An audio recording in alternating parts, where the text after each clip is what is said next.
여러분 안녕하세요. 어롱장입니다. 여러분 국가에서 돈을 준다면 어떠세요? 전 그때 재난지원금 받을 때 사람들이 굉장히 좋아했던 거를 봤던 기억이 있는데요.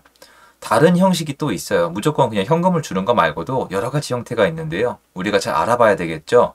그 중에 하나가 금융정책이 있어요. 그 중에 23년도의 키워드가 뭐냐? 특례보금자리론이에요. 몇 개 더 만들 수도 있겠죠. 그래서 이걸 반드시 아셔야 되는데 여기에 변화가 감지되고 있고 이 변화를 통해서 정부의 의지를 재확인할 수 있다는 게 제 의견이에요. 오늘 영상 한번 봐주시면 좋을 것 같습니다. 시청하시기 전에 구독하기, 좋아요, 멤버십 부탁드리고요. 멤버십은 매주 토요일 라이브를 진행하고 있습니다. 한동안 얘기가 있었어요. 왜 그러냐면 여러분 기준금리, 미국 기준금리 2월 2일인가요? 모두가 손꼽아 기다리는 그날이죠. 미국 또 다음에 기준금리 어떻게 바꿀지, 그리고 한국은행도 기준금리를 올렸죠. 그런데 제가 몇 가지 말씀을 드렸었는데 기준금리에 비해서 은행이 너무 폭리를 취하고 있었습니다. 저 요 얘기 오랫동안 했는데요. 기사에 나왔어요. 은행은 여러분이 힘들고 죽어나가는 기간 동안에 돈잔치를 하고 있습니다. 물론 본인들이 벌어들인 거고요. 지난 정권 때 정부에서 적극적인 지지를 해줬죠. 야, 고금리 받아. 괜찮아. 서민들 뜯어먹어. 우리가 그렇게 갖춰줄게. 라고 해줘서 도와준 셈이에요. 왜 그러냐?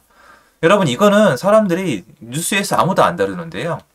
요번에 은행에서 시중금리를 높게 받을 수 있었던 이유는 대출이 중지됐기 때문이에요, 실제로. 왜 그러냐면은 손님이 많잖아요. 손님이 많으면 1인당 10,000원씩만 남기면 되는데 정부가 대출을 중지시키면서 손님이 10명에서 한 2명으로 줄었어요. 그럼 어떻게 해야 돼요?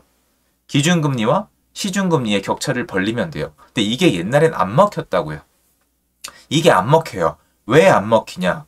금리가 비싼데 손님이 왜 가요? 그런데 정부에서 대출을 중지시키니까 대출이 귀하잖아요. 그러니까 사람들이 대출을 해주는 은행한테 숙였어요. 금리가 높아도 받아들였어요. 변동금리여서 올라가도 어쩔 수가 없어요. 왠지 아세요? 갚은 다음에 다시 대출이 안 나와요. 대출을 막으면 이런 현상이 일어납니다. 아무튼간에 은행은 그래서 돈잔치를 빵빵 하고 있습니다. 그런데 기준금리가 올라가다가 요번에 드디어 태클이 들어갔죠. 은행에서 너무 돈을 많이 버는 거 아닙니까? 그러니까 신기하게도 지금 국민들은 별 얘기를 안 하는데 전 신기한데 전 따지고 싶어요. 기적이 일어났죠. 기준금리가 올라갔는데요, 여러분. 시중금리가 내려가고 있습니다. 이거 사실 저는 개인적으로 좀 분노해요. 여러분 안 이상하세요? 나라에서 정하는 기준금리가 올라갔어요. 근데 시중금리가 내려가고 있잖아요. 무슨 뜻일까요? 여태까지 꿀을 빨았다는 뜻이에요. 이건 다른 방법으로 설명이 안 됩니다. 자, 그래서 특례보금자리론이 나왔는데 시중은행이 지금 금리를 내리고 있어요. 많이 내린 데는 1% 내렸어요. 지금 말이 1%예요, 여러분. 그런데 걔네가 내리면 특례보금자리론이 약발이 안 먹잖아요. 그럼 정부에서 특례보금자리론이 그냥 보여주기식 홍보쇼다. 그러면은 중요하지 않겠지만 진심이거든요. 왜 진심이냐? 간단해요. 24년도에 총선이 있거든요. 총선 전에, 총선이 있는 해에는 여당에서 최선을 다하는 게 한국의 역사입니다. 그래서 시중금리가 내려가면은 특례보금자리론이 메리트가 줄어드니까 같이 내리겠다는 거예요. 그래서 제가 뭐라고 말씀드렸었냐면 잘하면 0.5 정도를 더 내릴 수 있지 않겠습니까? 왜냐면 시중금리가 1%, 0.5에서 1%까지 내려갔으니까 같이 내리면 되지 않겠습니까? 했는데 나왔습니다. 은행보다 비싸다 논란에 특례보금자리론 금리를 0.5% 내린다고 합니다. 밑에 기사 내용을 읽어보시면요. 똑같아요. 시중금리. 그러니까 시중금리에 비해서 메리트가 없어지면 안 되니까 더 내리겠다는 거예요. 근데 다른 조건은 여태까지 똑같은데 여러분이 알아두셔야 되는 게 뭐냐면 이게 더 변할 수도 있어요. 그런데 제가 봤을 때 일단 지금 나온 거는 금리가 원래 4.6에서 4.9였잖아요. 그런데 4% 초반대로 내려온 거예요. 일반형이 4.25에서 4.5, 우대형이 4.15에서 4.45인데 정말 몇 명 나올지 모르겠는데 전부 다 혜택을 받으면 3% 초반대가 나오는 거예요. 이게 고정금리입니다. 고정금리면 여러분 3% 초반대 만약에 3%대 받으시면요. 금리 올라가기 전에 금리예요. 고정금리로 따지면. 지금 막 금리 발작 일어나기 전에 고정금리로 받으면 3%대 나왔거든요. 그러니까 예전 금리로 받을 수가 있게 되는 거예요. 그런데 중요한 건 뭐냐? 중요한 건 두 가지예요. 첫 번째, 정부의 의지예요. 정부는요, 특례보금자리론이 진심이에요. 그러니까 이렇게까지 신경 쓸 필요가 없기 때문에 나중에 정작 나왔을 때 혜택이 더 많을 수도 있어요. 그러니까 지켜보시면 되는 거고 제가 봤을 때 이거를 적극적으로 추진을 하게 되면은 부동산 시장에 온기가 돌 수가 있어요.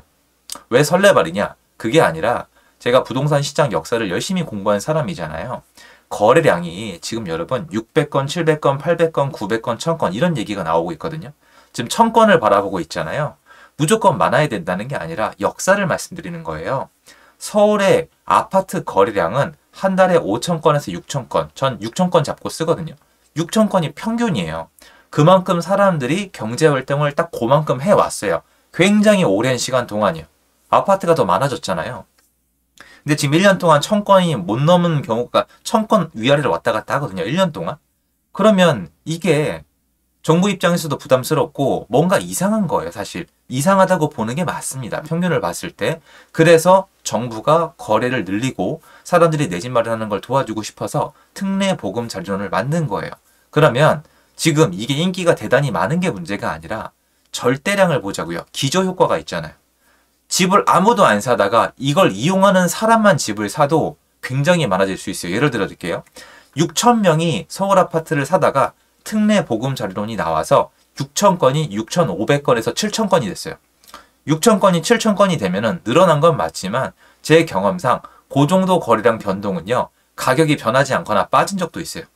거래량이 10,000건이 넘을 때도 아파트 가격 빠졌어요, 여러분. 그런데 생각을 해보세요. 똑같이 1,000건이 늘 건데 700건에서 800건 나오다가 800건 나오다가 1,800건 나오면요. 시장 가격엔 변동이 있을 수밖에 없어요. 다시 얘기해서 첫 번째, 정부의 의지는 특례 보금 자리론을 가능한 좋게 만들어서 가능한 많은 사람이 쓰도록 밀어붙일 거고 이게 다른 사람과 비교해 봤을 때 혜택이기 때문에 정부의 의지는 확고하다는 거예요. 두 번째는 제가 말씀을 드렸는데요. 이것 때문에 사람들이 집을 사게 되면은 아까 말씀드린 그 내용 그대로 기저효과 때문에 거래량이 늘 건데 여러분이 저는 이걸 통해서 집을 사는 걸 추천을 드렸어요. 그런데 시장에 나가서 이걸 확인해 보세요. 제가 얘기한 600건, 700건, 800건은 인증이 된 거예요. 서울 아파트 한 달 거래량이 600건대를 좀 유지했었어요. 이제 700건대, 800건대 나올 거예요. 그럼 또 신문기사에 나오겠죠? 거래량이 규제를 풀었더니 30%가 뛰었다, 40%가 뛰었다. 이건 제가 똑같이 예를 들어드렸죠? 여러분 한 달 월급이 80에서 100이 된 거예요. 축하할 일이지만 이게 인생이 바뀐 건 아니잖아요. 거기서 그거란 말이에요. 그런데 600건, 700건, 800건 나오던 거래가 특례 보금 자리론 효과가 있어서 1,800건, 2,000건이 되면요. 시장의 가격의 변동이 왜 있냐면은 밖에 나가보시면 매물대가 다양하지가 않아요. 5억 원까지 떨어진 아파트에 가보시면은 5억 원이 초급매잖아요. 그 5억 원짜리 매물이 한두 개밖에 없거나 요새 없어지기 시작한 동네가 실제로 있어요, 여러분. 한 군데 예를 들어 드릴게요, 그냥. 저기 송파구 잠실동 가보세요. 원래 정말 후려치면 잠실 S가 18억대가 원래 됐었거든요. 없어요. 그런 매물 없어요. 동호수마다 달라요. 그런데 금매가 다 없어졌잖아요. 근데 이 매물이 몇 개가 없어요, 여러분. 지금은 사람들이 매물이 되게 많다고 하는데 옛날 통계랑 비교하면 아예 안 많아요. 절대 개수가 많지가 않아요. 몇 프로 늘었다, 전년 대비 언제에 비해서 많다 이런 내용은 필요가 없고 전체 평균을 놓고 보면 지금 저가 매물 있죠. 초급매, 초초급매, 진짜 싼 매물, 멘탈이 나간 집주인의 매물은 많지가 않은데 만약에 제가 말씀드린 대로 특례 보금 자리론의 효과로 1,000건만 늘어나도 계산 단순 해보면요. 그게 다 없어져 버려요. 걔네가 없어지고 나면은 윗단계가 아니에요. 5억 원짜리 아파트가 지금 보면은 막 금매가 5억 원짜리 아파트에 예를 들어서 3억 9천이 있다고 쳐요. 막 그 정도 내려가는 게 있거든요. 5억 원까지 팔렸는데 막 3억 9천에 팔렸단 말이에요.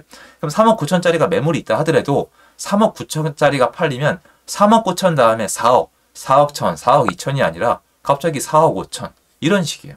그러니까 매물 이때가 넓지가 않아요.